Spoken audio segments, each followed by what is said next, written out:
예, 안녕하세요. 이번 시간에는 건설, 제조, 기타 용역의 소득세법상 수입 시기하고 부가가치세법상 공급 시기에 대해서 살펴보겠습니다.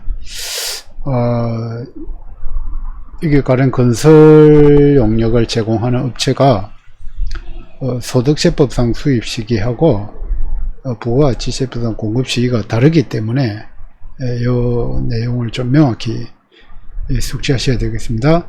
이 공급 시기에 세금 계산서를 발행해야 됩니다.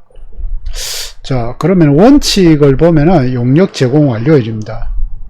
부가가치세법도 영무의 제공이 완료된 때입니다. 그러니까 공사가 다 끝났을 때 수입을 인식하고 계산서도 그때 발행하시면은 아무 문제가 없는데 원칙대로 가면은. 근데 이제 얘가 이제 중요하죠. 그런데 이제 부가가치세법상 공급 시기가 대가의 각 부분을 받기로 한 때가 공급 시기가 되는 경우가 있습니다.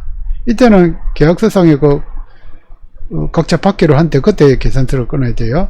여기 보시면 예제로 보시면은 가령 도고 금액이 2억 원인데 계약금 이제 3천만원 받고 계약 체결할 때 그 다음에 이제 중도금을 7천인데 요거는 25% 진행됐을 때, 그리고 10% 진행됐을 때 또 4천만원, 그리고 공사 완료했을 때 6천만원, 이런 식으로 되어 있습니다. 자, 이렇게 되어 있을 때 대가의 각 부분을 받기로 한 때에 해당되느냐, 그렇게 되면은 이 부가가치세법상 공급 시기하고 요 소득세법상 수입 시기가 다릅니다.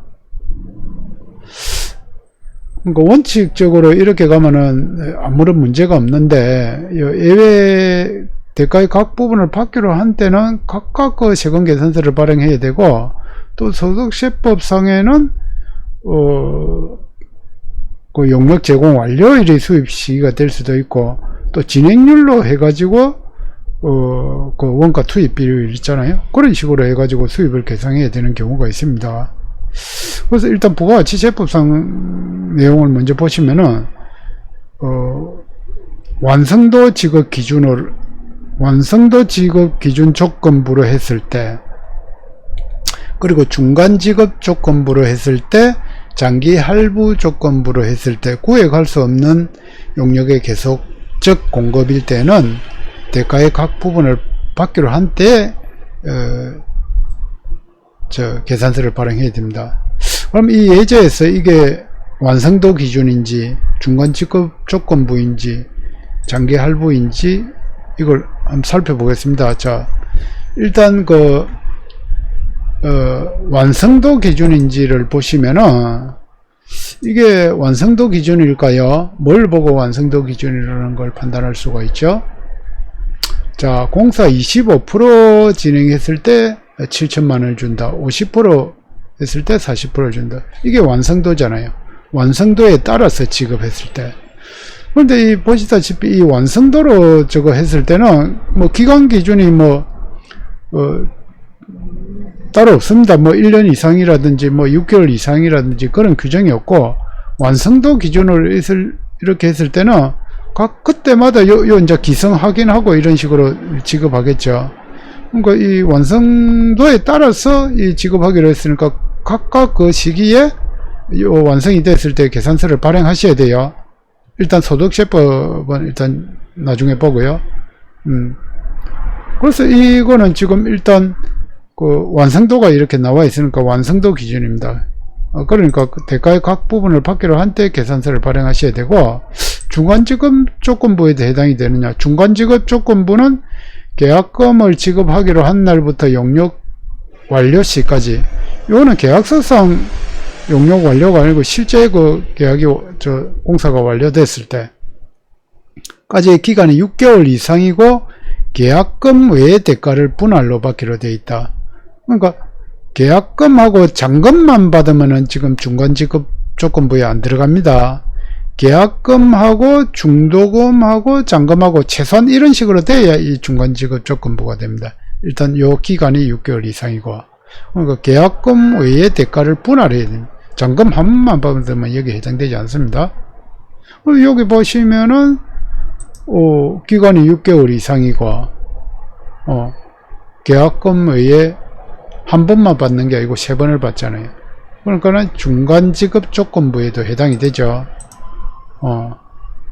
중간지급 조건부에도 해당이 된다.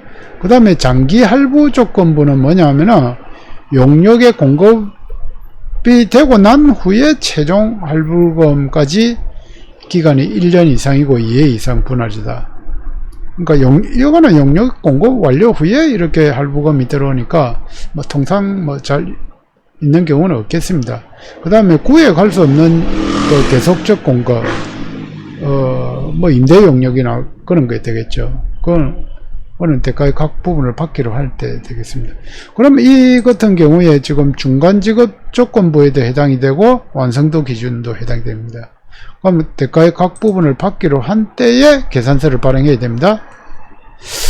그런데 이제 소득세법상 수입 시기를 보면은 가령 여기서 지금 할 때 이제 완성도 기준이든지 중간지급 조건부 두 개에 해당이 되는데, 그러면 이거 용역 제공 완료일에 수입을 인식하면 될까요?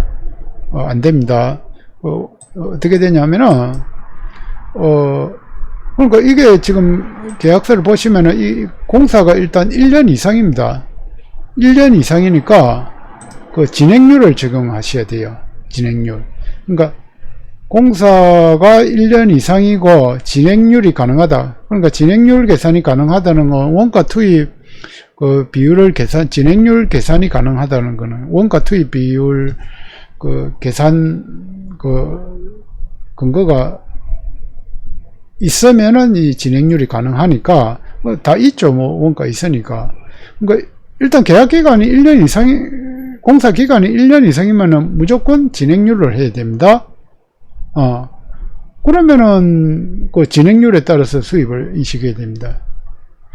근데 1년 미만이면서도 실제 진행률로 결산을 하면은 또 진행률로 할 수 있습니다. 근데 통상은 1년 미만이면은 그냥 용역 제공 완료일에 그냥 그 계산서 끊고 이런 식으로 하면 되겠죠.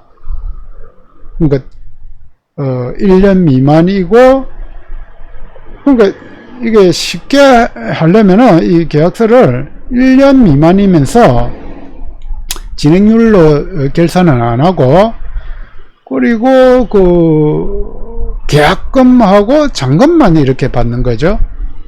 그러면 영무의 제공이 완료됐을 때, 그러니까 소득세법상 수입 시기하고 부가가치세법상 공급 시기를 일치시키려면은 계약기간이 1년 이상이면서 1년 미만이면서 진행률로 결산 안 하는, 당연히 진행률로 결산 안 하죠. 뭐 복잡하니까. 그리고 여기에 해당이 되면 안 되니까 중간지급 조건부에 해당이 안 되려고 뭐 공사 기간은 뭐 6월 이상이 될 수는 있죠. 1년 미만, 그러니까 6월 이상이라도 1년 미만이면 되겠죠. 6월 이상이라도 1년 이상이 돼버리면 진행률로 가야 하니까 1년 미만이면서 계약금 외의 대가를 분할하지 않는다. 공사는 어차피 뭐 큰 공사라서 6개월 이상이 걸리는데 계약금하고 잔금만 받으면은 중간지급 조건부에 해당이 안 되죠. 그런 식으로 하면 되겠습니다.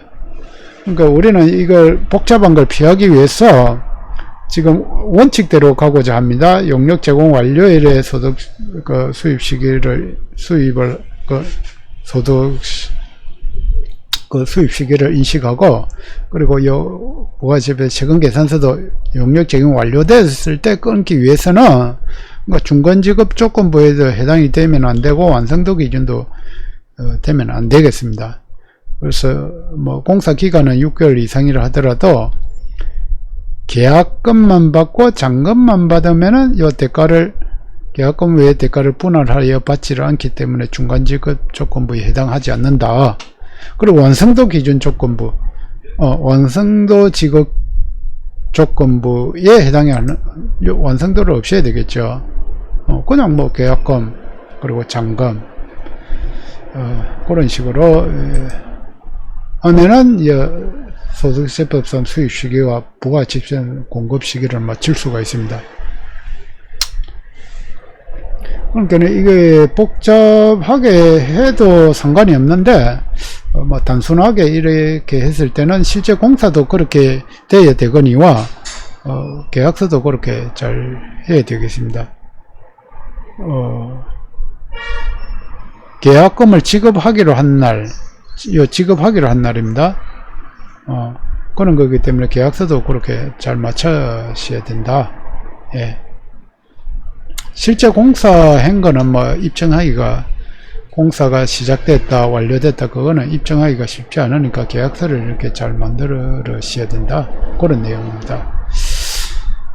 이상 그 소득세법상 수입시기, 부가가치세법상 공급시기에 대해서 살펴보았습니다. 건설, 제조, 기타 용역에 대한 거요. 예, 도움 되셨다면 좋아요, 구독부터. 예, 감사합니다.